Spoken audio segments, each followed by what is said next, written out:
Beanie Wells, man. Whew, that guy could run. Jay, how we doing on time? You guys are perfect. We are going to break right now. Thanks, Dad. And if you haven't had enough of our banter tonight, you want to visit NFL Addictions on Facebook.com for all of your NFL banter and chatter. It's not a trash talk site, so keep it clean and keep it cordial. That's NFL Addictions on Facebook.com. And if you still got an itch to scratch when you're done with that, you want to visit Raz Addictions on Facebook.com for their version of the raffle for all kinds of cool prizes, even a chance at winning some cash. You buy a $10 raffle ticket for a chance at winning $100. That's a chance at making 10 times your money. It don't get any better than that. That's Raz Addictions on Facebook.com for a chance at all kinds of cool prizes. Tell them what you've won, Dave. I've won everything from tailgating barbecue sets. That I have a Packers one that I won, folks, for $400. I put $40 down on the spot. I won it, and it was out of 20 spots. It's really worth it. I've also won helmets that are signed. I've won banners that are signed. I've won memorabilia rings. I've won footballs that are signed and other Packers knickknacks because that's my team. But go ahead and check them out. Cheap, affordable prices for certified, authentic stuff. That's Raz Addictions on Facebook.com. Go there, play, and win. And as always, you can follow us on Twitter at First and Goal Pod, myself at UPJ33, Dave is at Steak and Cheese, and the fantasy wonder himself, Dillon, at DillonBusby1. Email us at firstandgoalpodcast@yahoo.com with all your football and Packer questions and comments, and you just might find yourself making the show live. That's firstandgoalpodcast@yahoo.com.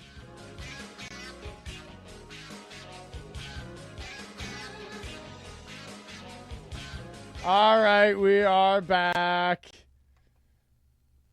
What do you got now, Dillon? All right, guys, we went over who you should trade away. Now we're going to move into who you should trade for. Again, this is based on how low you can buy them, the rest of the season schedule, and the fact that I think they can get it done in your fantasy playoff push due to their schedule. Going to start off with two names, the first of which is pretty gross right now, but wasn't always the case. This guy was a prominent wide receiver for the longest time, known for a famous catch, Mr. OBJ on the Cleveland Browns. Look, it's been ugly. It's been downright awful. But if you look at the Cleveland Browns' remaining schedule, it's pretty darn nice, pretty darn favorable. They play the Dolphins. They play the Bengals. I think that this connection with Baker Mayfield simply has to. I mean, there's no option other than it to work eventually. I mean, they brought this guy in, they traded for him, gave up so much for him, wanted to make him comfortable. Here, we have Jarvis Landry. We got Baker Mayfield. We're going to be the bee's knees, and Freddie Kitchens got this thing rolling, baby. So I just feel like for the rest of the season, you can trade for him at this point for God knows what. I mean, the guy who has OBJ is pulling his hair out right now thinking that he got this guy in the second round at a steal. He's like, oh, my God, he's probably bragging to all his buddies after the draft. Can't believe I got OBJ when I did. Yeah, well, guess what? You should have taken him undrafted, son. He's been that bad. I'd rather have DJ Chark. You heard of him? Probably not, but now you have. So OBJ is someone I believe you can trade for, throw a name out there and we can talk about it, but eventually Tyrell he Williams? might. Oh, yeah, in a heartbeat. I'd trade OBJ for Tyrell Williams. Who's getting the better end of that deal? The guy getting Tyrell, if you ask me. But I'm just saying, you just know at any point, Odell Beckham Jr. can take a 5-yard slant to the house and give you, 20 points in one play. So I'm just saying he's someone that's low value right now. You don't have to give up John Brown. I mean, the guy would probably look at his numbers. I don't think he would take it, but he would at least look at the game log. I can promise you that. So, McCole Hardman. No, I wouldn't trade him for Hardman. But Hollywood Brown. You have to think about it. You can't stay healthy. Have to think about it. Another guy on the same team I think you should be trading for right now is Nick Chubb. because of the same thing, because of this awesome schedule they have coming up. Nick Chubb is a guy you should be looking at. Up next, they have the Buffalo Bills, who just got tore up by Adrian Peterson. And then you have the Pittsburgh Steelers, a little bit more tough against the run. Who would you rather have, DK Metcalf or Hollywood Brown? I'd rather have Hollywood, especially with Josh Gordon in town now. And then for Nick Chubb, you take on the Miami Dolphins, and everyone knows what you can do to the Dolphins. A couple of games later, you got the Bengals. Your championship game is at home against the Ravens. Not ideal, but Nick Chubb is someone who's been fed the ball early and often, like we talked about earlier. And he's a guy, because the Browns are just so stinking bad right now, I think you can trade for at a pretty low value. Another guy you should be trading for is James White, Mr. Consistency in the New England backfield. I mean, I was worried when he wasn't getting the same catches we thought he would when Mohamed Sanu joined the team, because Mohamed Sanu does sort of the same type of thing. He catches those underneath passes. But they said, guess what, James? You're going to get a few more carries and get into the end zone. Save your fantasy day for everyone. James has a very favorable schedule coming up.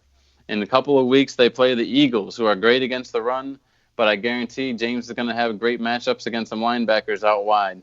Then they play the Cowboys, the Texans, the Chiefs. What am I saying? These are all going to be high-scoring affairs, games where you cannot hand the ball off to Sony Michel, games where you have to pass the ball. And who's on the field when the Patriots pass the ball? It's James White. So he's someone I think you should be trading for, someone who's probably most people are flexing. Maybe he's on the bench. You could pry him away for this and that, a little bit of a combination junk package deal, and get James White on your team. He's going to be very important for a fantasy playoff push. I guarantee he's going to be on plenty of championship teams at the end of the year. Another player you should be trading for, wide receiver Keenan Allen. That's right. The Chargers still can get it done. They beat your Packers this week. And up next, they have the Oakland Raiders, second worst in fantasy against the wide receivers. The Oakland Raiders give up points like it's going out of style to wide receivers. Keenan Allen is still Phillip Rivers' boy. Even though Hunter Henry is in the picture, Mike Williams, it still comes back to Keenan Allen. Yes, he had a dud game, and that's why I believe you can trade for him pretty low, is because, he's been up and down. Hasn't really come through in the touchdown category this year, but he never has. I mean, he's had a few freak years. Those were the exception years. But he's always been consistent when it comes to catches and yardage. Keenan Allen is someone you should be trading for right now. He's got the Raiders up next, and guess what his championship game is? At home against the very same Oakland Raiders. So, Keenan Allen, thanks to a low game this past week, is someone I think at the trade deadline that you should be able to get on your fantasy roster. That works. So I'll go over it again real quick.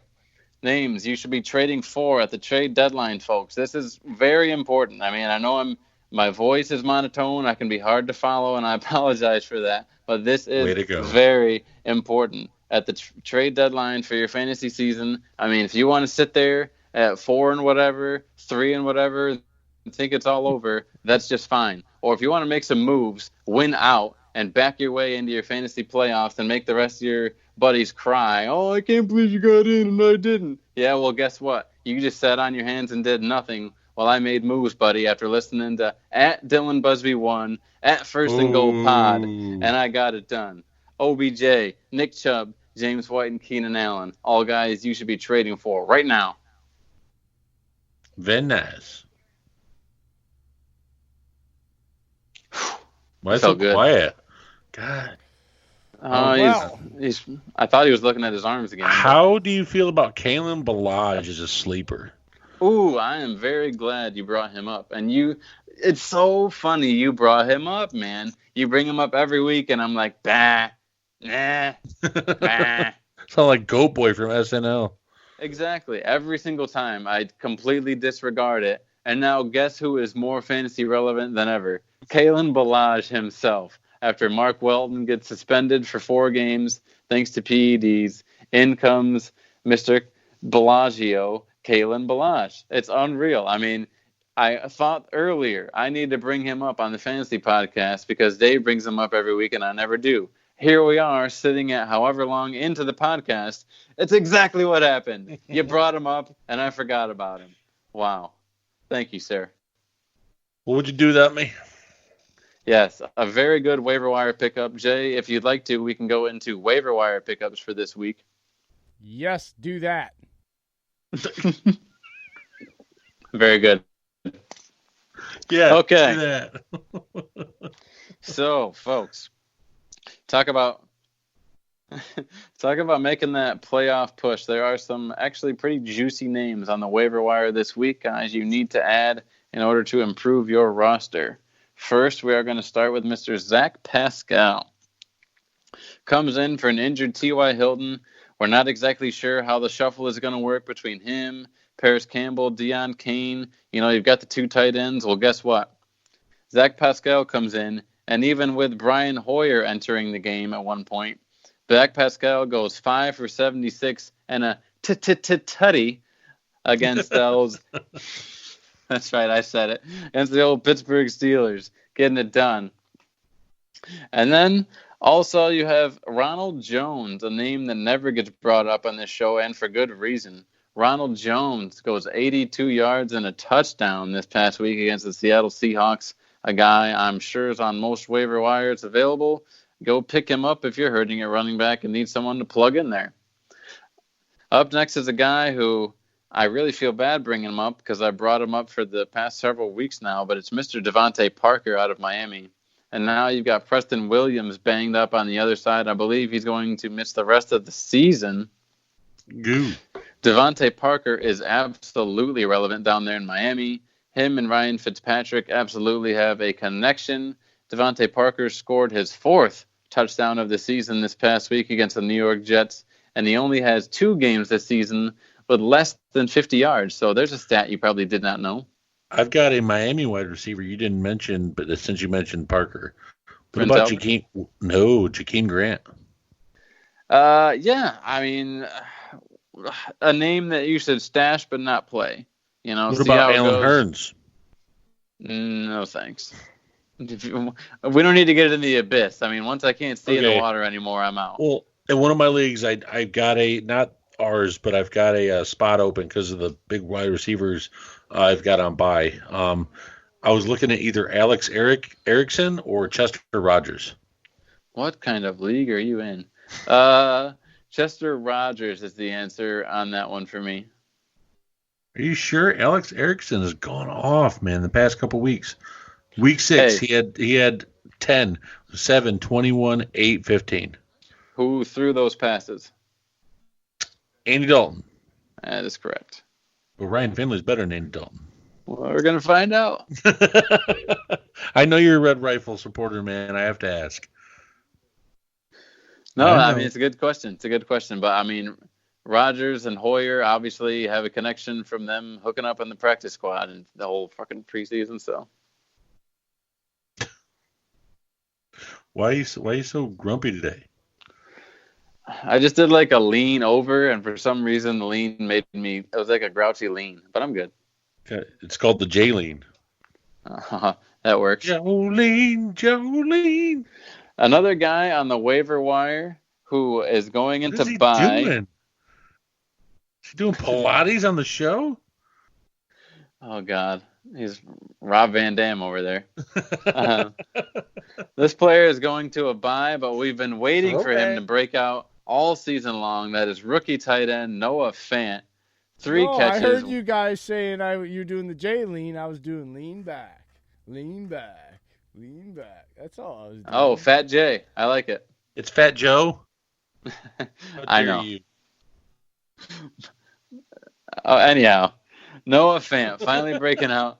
A guy who going into his bye week is probably someone being overlooked by the rest of your league because of that. So does Brandon Allen have the same success though? I mean, it's a good sign. It's not like we don't have a sample size now. It's not like it was a tough team. Who does Denver play next week? Say what you will about Cleveland's offense, sir, but that defense is formidable. So formidable. Noah Fant shoulder truck someone, stiff arm someone into the abyss, and then broke through 2 tackles. If you're a first-round tight end, there's a reason why. Like, it looked like he was Kellen Winslow in the 80s game of the Chargers. Old Fauci throwing it down the field for him. Just bouncing it off right off him. It did.